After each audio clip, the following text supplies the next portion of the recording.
തദ്ദേശ ward പുനർനിർണയത്തിനായി ordinance ഇറക്കാൻ സർക്കാർ ഇന്നു ചേർന്ന മന്ത്രിസഭാ യോഗത്തിലാണ് തീരുമാനം.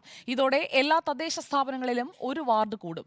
വാർഡ് പുനർനിർണയത്തിനായി കമ്മീഷൻ രൂപീകരിക്കാനും മന്ത്രിസഭാ യോഗത്തിൽ തീരുമാനമായി.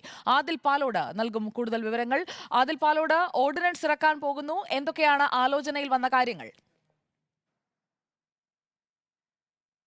അടുത്ത വർഷം തദ്ദേശ തെരഞ്ഞെടുപ്പ് നടക്കുന്നതിന് മുൻപ് തന്നെ വാർഡ് വിഭജനം പൂർത്തിയാക്കണമെന്നതാണ് സർക്കാരിന്റെ ലക്ഷ്യം. ഇതിനായാണ് ഇപ്പോൾ ഇന്ന് പ്രത്യേക മന്ത്രിസഭാ യോഗം ഓൺലൈനിൽ ചേർന്ന് ഓർഡിനൻസ് ഇറക്കാനുള്ള തീരുമാനം എടുത്തിരിക്കുന്നത്. ഇതിൽ പ്രധാനം പഞ്ചായത്തി രാജ് മുനിസിപ്പാലിറ്റി നിയമങ്ങളിൽ ഭേദഗതി വരുത്തിക്കൊണ്ടുള്ള ഓർഡിനൻസ് ആകും ഇറക്കുക.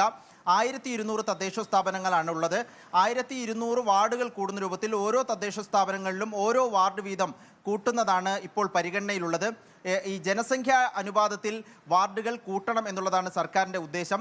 സാധാരണഗതിയിൽ ഇപ്പോൾ ജനസംഖ്യ ഏറ്റവും കുറഞ്ഞ പഞ്ചായത്തുകളിൽ 13 വാർഡുകളും ഏറ്റവും കൂടിയ പഞ്ചായത്തുകൾ 23 വാർഡുകളുമാണ് ഉള്ളത്. ഇത് 14ഉം 24ഉമായി മാറും എന്നുള്ളതാണ് ഇപ്പോഴുള്ള തീരുമാനത്തിൻ്റെ ഒരു പ്രതിഫലനം. 2010 അവസാനമായി പൂർണ്ണമായി വാർഡ് വിഭജനം നടന്നത്. അത് 2001 സെൻസസിൻ്റെ അടിസ്ഥാനത്തിലായിരുന്നു. 2011 സെൻസസിൻ്റെ അടിസ്ഥാനത്തിലാകും ഇപ്പോഴുള്ള വാർഡ് വിഭജനം നടക്കുക എന്നും അറിയുന്നു.